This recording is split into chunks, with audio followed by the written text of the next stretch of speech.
Good morning. It's Thursday. I'm Give It 10 Jen, and it's a little bit late, I'm afraid. It's just gone 10 o'clock. So today it's Kit Thursday. So we're talking about a piece of kit now. Now, quite often on a Thursday, I talk about a piece of exercise kit, but in the past, I have also talked about the kind of kit you wear. We talked about sports bras a week or two ago, and today we're going to talk about what you put on your feet, because it's really, really important that you take good care of your feet when you are exercising. Important you take good care of your feet all the time, but clearly wearing the right kind of footwear when you're doing some movement, some exercise, some whatever you're doing, you really got to take good care of your feet, because pretty important. And you'll certainly know it in the future if you haven't taken good care of your feet, because not being able to walk is quite significant to your productivity. Anyway, so basically, ill-fitting trainers can cause all sorts of problems. Morning, Lainey. Ill-fitting trainers can lead to back problems, hip problems, knee problems, Achilles problems, all sorts of stuff. And there are, obviously different types of trainers to suit different types of activities. I mean, look here, I dug out, this is why I'm running a little bit late, I dug out my trainers. Look at that little pile of trainers there. That's just the ones I ran around the house and found while I was running around. And you'll see that the different trainers form different functions there. So in amongst that lot, there's running trainers, there's squash trainers, there's my mountain bike trainers. There are very low profile trainers that I use in the gym when I'm swinging a kettlebell, because when I use a kettlebell, I like to keep my feet really in touch with the ground. But I've got a couple of top tips for you when it comes to buying trainers. So first of all, as we've said there, think about the purpose. What is it that you're getting those trainers for? If you're getting trainers for running, is it going to be road running? Is it going to be off-road running? Is it going to be trail running? Are you going to be in the mud? Are you going to be just on rocky trails? And, literally there are 1,000 different types of trainers for 1,000 different exercises. It doesn't mean to say you've necessarily got to go out and get a massive pile of trainers like mine. There are some trainers that can, will cover you for a few different activities, but especially if you're taking things to quite a high level, it is definitely worth investing in some trainers specifically for that sport. And of course, are they sports specific trainers? Are you in the gym with them? Are you just wearing them as, just wearing trainers, going shopping with them, fashion trainers? And we'll talk a bit more about those in a minute. Walking, hill walking, just walking the dogs, you need something a bit more sturdy. And of course, like I said, sports specific trainers. Another thing to think about when you buy footwear is, how do you actually move? A lot of professional running shops have Gait Analysis, where you actually jump on a running machine and they stand behind you and they record you and they look at how your foot falls. And from that, they can figure out the best trainers for you, because a lot of trainers have support. They have supported arches or support in the heel, or support if you overpronate or underpronate, and they can support you to help in your gait. And obviously that will then try and alleviate any potential problems coming up the chain from your foot into how your hips move, how your knees move, all that kind of stuff. So as I said, trainers can be quite significant in avoiding injury. So how do you move? Know your feet.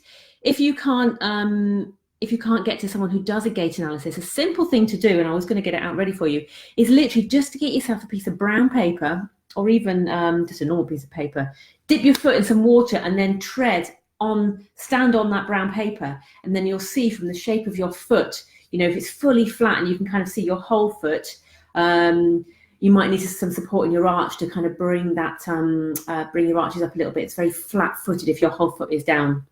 Or you might see that just one side of your heel is pushed down, or the other side of your heel is pushed down, or whatever. So think about that. And another thing to do when you think about your feet is to actually, I'm going to grab these ones because these are super old. Look at how they're worn. You can see here on this side, there's a lot of wear. You can see I've had these for a long time. They're pretty worn down. There's a lot of wear here, and it's quite even through the midsole there. So think about, you look at covered in grass. You could take a pair of trainers like this to a running shop and show them and say, right, this is how I've worn these ones down. Can you recommend some trainers that perhaps help with that? So how do you move? Know your feet. We've all got 10 toes. Most of us, hopefully, have got 10 toes. 2 heels and all the rest of it. But the nuances around that shape of your foot are huge. So think about that gait analysis possibly, or how your foot falls on the ground. Think about your budget as well, because trainers can be ridiculously expensive. You can look at spending 100, 200 quid on a pair of running trainers these days, and not necessarily any better than a 50 quid pair of trainers. So time to do a little bit of research. Look at the brands. If you, for example, running, there are many trainers that are better for runners or better for basketball, or trainer companies tend to have started out specializing in a particular type of sport. Some covers, huge companies, Nike and whatever, will cover many different sports, but some trainers are very sport specific. So look at that, look at the budget. And fashion trainers in particular will be really expensive, but really impractical for most sports. So unless you just want to go shopping in them, step away from those fashion trainers, and think about what how much you're willing to spend. And of course, what I often do is a trainer that I really like and that I get on with, that I get on well with, I don't bother whether it's this season's or last season's. And quite often, if you go into some of these trainer discount places, if you've had a pair of trainers that you've liked that have worked for you in the past, then go and get last season's colours and brands. They're not going to be an awful lot better, and you'll get them for half the price. What is it? Is it Sports Shoes Warehouse or something, or Sports Shoes Direct or something? I've often bought 2 or 3 pairs of the same pair of trainers at a time, if they've been on offer. So when you go out to get a pair of trainers, get them at the end of the day, because your feet swell during the day, and it's really important. Obviously, when you're doing exercise and your feet are going to swell through that heat of the exercise, if you buy your trainers at the end of the day, when your feet are at their largest, you're going to get the best fit. And when we are talking about fitting trainers, you want to go at least half a size. I sometimes get a whole size bigger than my normal shoe size. So I tend to be about a 5.5, 6. I normally buy a 6.5 in trainers, although occasionally I have bought a size 7, which seems enormous, but with a good pair of socks, they've just been absolutely perfect, because especially running, you need space in there for your toes to move when you run. If your toes are in like this, when you're running and moving around in your trainers, that can lead to all sorts of problems. And I say it all starts with your feet coming up the chain. So if your feet aren't moving properly, it can cause problems through the rest of your body. So you must enable your feet, your toes, to kind of spread and move, and that will help with your balance and proprioception when you're wearing trainers. One problem with trainers, just talking about proprioception there a little bit, is if you get trainers that are too cushioned, you have also, whilst the cushioning is nice and it feels good, there is also the issue of possibly your body losing sense of where it is in space and time. That sounds crazy, but if it's too thick, you're kind of, all the receptors in your feet don't really kind of know where they are, and because they don't know where they are and what ground they're on, they don't send the right signals to the brain. This can turn into a huge conversation, so I'm not going to go too far down this road. But the cushioning needs to be such that you can kind of feel the ground you're on, but not too much, and that you lose sensitivity and your brain kind of is not prepared for the surface that it's on. Perhaps we'll do a broadcast about that another time. Anyway, so yes, when you go on shop for a pair of trainers, take your own socks, because trying them on with a pair of those silly tights that you get in some shoe shops, it's ridiculous. Some do have the thicker sports socks, but always best to take your own socks that you know you're comfortable in, to get the best fit on those trainers. And after all, who wants to put on a smeggy pair of socks that someone else has worn, which I don't entirely trust that they're clean every time, to be honest.